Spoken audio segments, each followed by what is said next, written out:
Hello! Tayo nagbabalik mga kababayan at mga kareban ko. Kumusta po sa inyo lahat? Tayo po'y magbibigay ng reaksyon sa hearing na naganap kahapon headed by our Senator Risa Hontiveros. At dumalo nga si Harry Roque sa hearing na ito. At nakita natin kung gaano ito kayabang. As usual, hindi pa rin nagbabago ang Roque. Talagang ganun pa rin bulastog, ganun pa rin kayabang ang tao na ito. Isang attorney na ngayon sirang-sira na. Alam nyo mga kababayan, hindi ito umubra. Hindi ito umubra kay Senator Risa Hontiveros. Talagang hindi nagpatinag, hindi sumuko, hindi nagbow si Senator Risa sa kanya. At munti na ngang na-cite in contempt si Roque. Mga kababayan, bago po tayo magpatuloy, shoutout po sa inyo lahat mga nanonood. Shoutout po sa aking mga viewers and followers. Marami po salamat sa patuloy na panunood at pagsuporta sa ating mumunting channel. Alam niyo po mga kaibigan ko, expected na po yan na talagang magpapasikat, mag-grandstanding po para ma-cover up ang kanyang kasinungalingan tong si Roqueta. Dahil nga po sa bahay na ni-raid sa Tuba, Benguet. At na-involve po dito ang kanyang pangalan. Kahit gaano po niya pagtakpan na hindi siya may-ari, pero isa po siyang isang incorporator sa bahay na ito, kaya wala siyang lusot. Yung kanyang connection sa Pogo, sa Porac, sinasabi niya sa Whirlwind lang siya, pero nakalagay sa organizational chart ng Lucky South 99, ito pa illegal Pogo, nakalagay doon ang kanyang pangalan bilang isa sa legal counsel ng Pogo na ito, illegal Pogo sa Porac, Pampanga. Pero todo deny itong si Roque. Todo deny. Tapos lumabas na naman itong issue na to, ang pagre-raid sa Tuba, Benguet. At mismo sa kanyang bahay, sabihin na natin bahay, wala na tayong paligoy-ligoy pa. Dinadaan-daan lamang yan sa layering of corporations. Bahay ni Roque yan, kahit na pagbalik-balik ta rin pa natin ang mundo. At ang malaking issue dito, this is like harboring a criminal dahil tung isa sa mga tao dito na nahuli, nab during the raid, ay isang notorious na manloloko. May mga record na at nilokong, pinaniniwala about 100,000 people na po ang niloko ng taong ito. Although wala pa silang gaanong malakas na ebidensya, pero hindi pa tapos ang laban. Hindi pa tapos ang pagtutuos. Sigurado pa akong iimbitahan siya muli, pababalikin dahil hindi pa malinis ang kanyang pangalan.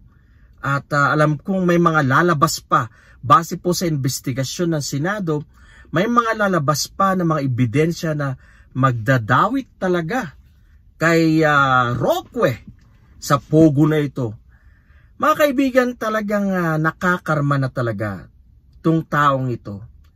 Itong tao na mayabang, talagang dikit na dikit sa Davao, hoping na magkaroon siya ng pwesto pag si Sara Duterte ang naging pangulo, pero that will never happen. Hindi yan mangyayari. Game changer ang ICC pag dinakip po si Sara, alam naman po natin na dawit ang kanyang pangalan. Kung isa siya sa mga involved dyan at siya'y papatawag din or kukunin ng ICC, well, wala nang election 2028. Kaya patay na ang pangarap ni Roque. Wala na yung kanyang pangarap na magkaroon ng posisyon sa gobyerno ni Sara. Kung matutuloy po yung ICC na yan, pag wala na si Duterte, wala, manghihina na po ang kampo nila, kampo ng mga DDS. Kitang-kita ko po na kung gaano po magmayabang sa Senado at nakakatawa, nakakahiya siya. Kala mo kung feeling niya siya pa rin yung may kapangyarihan. At he was trying to lecture yung mga tao sa Senado. Buti naman na binanatan siya ni Senator Risa. Hindi nagpatinag si Senator Risa at sabi nga ni Senator Risa, "Excuse me? No, no, no." Kaya mga kaibigan, unti-unti pong mababalatan si Roque dito. Para po sa akin mga kababayan, yung pong inilabas nilang pulburon video na yan, na kung saan si Roque ang number 1 na promotor, I think sa Vancouver yata yan eh.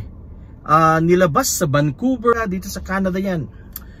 I think siguradong kakasuhan po yung mga taong behind sa pulburon video na yan na ang intensyon ay ang manira ng present administration, ng administrasyong Marcos.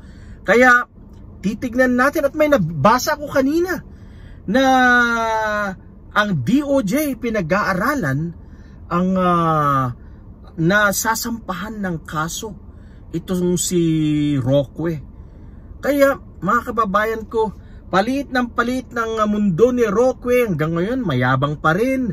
At mayroon nga tayong nabasa na may magsasampa ng disbarment against tong lawyer na to, na dating human rights lawyer, pero ngayon walang karespeto, wala nang gumagalang sa kanya dahil kahit na ano kanyang mga pinapatulang mga issues na wala namang katotohanan. Kaya si Harry Roque, darating din ang panahon nito, palapit na talagang babagsak na to, dahil pag bumagsak yung kanyang puon, yung pag bumagsak ang kanyang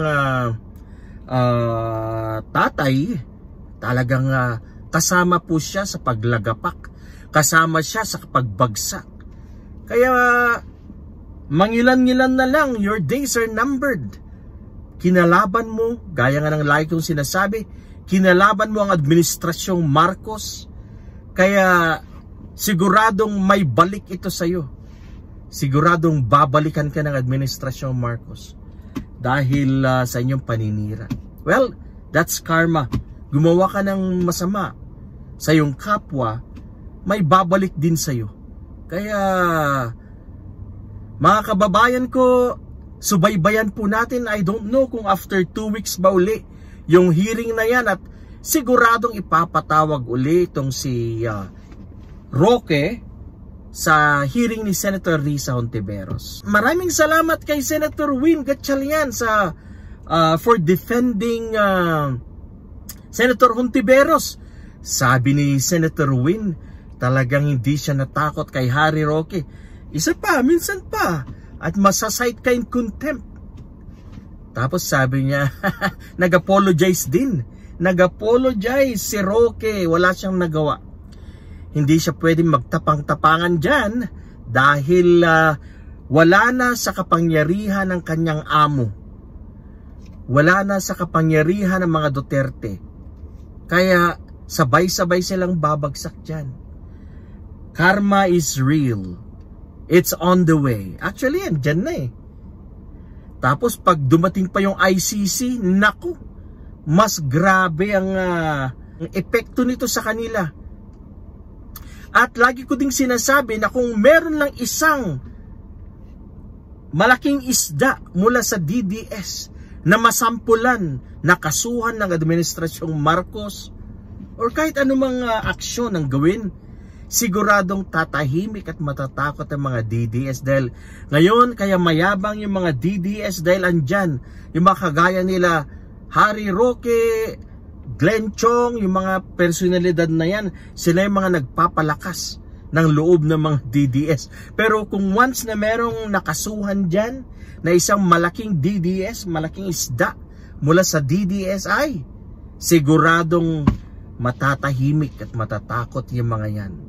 Well, merong grounds para gamitin ni President Marcos ang kamay na bakal para sa mga DDS na mayayabang, gaya ni Roqueta. Kaya hintayin natin yan. Slowly but surely. Yan, pag may kaso ng disbarment, nako. Tapos kakasuhan sa pulburon video na yan bilang isa sa mga nag-promote. Siya yung nagdi-disseminate at yan nagpapakalat ng faking video na yan. Masasampulan to. Masasampulan si Roqueta. Mga kababayan, yan lang po muna ngayon ang ating maigsing talakayan tungkol po dito sa hearing kahapon sa Senado na kung saan humarap si Roque at hindi pa rin po nagbabago. Talagang sobra pa rin sa kabulastugan at in-expect natin yan. At alam ko rin handa si Senator Risa sa mga ganitong ugali ng Roque na to. Yung pagga-grandstand, he was trying to lecture yung mga senadores doon. Sabi ni Senator Risa, we know.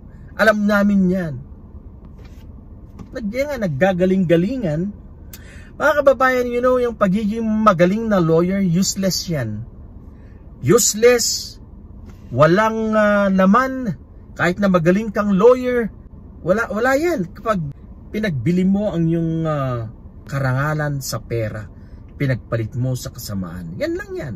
Kaya tayo, wala tayong believe sa Roque na ito ever since. Dati, sabi nila, okay pa ito.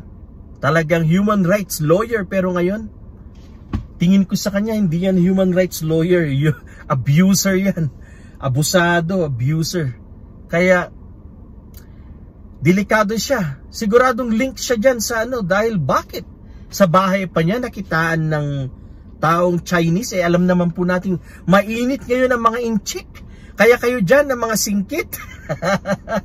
Magtago-tago kayo dyan dahil baka mapagkamalang kayong miyembro ng Pogo or bossing ng Pogo.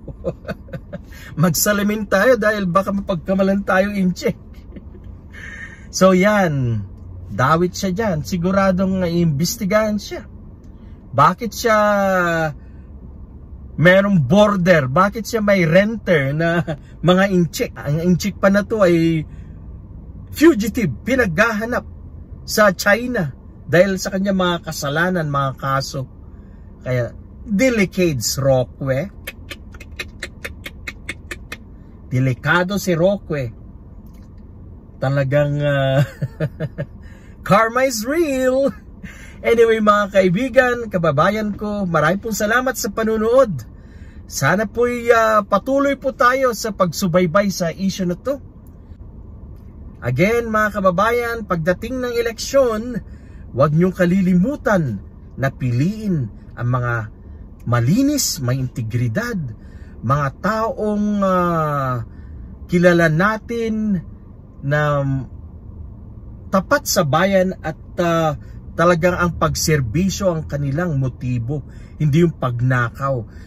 Itapon, ibasura natin ang mga dating mga nakaupo, maliban po sa mga malilinis. So piliin po natin ang mga bagong mukha.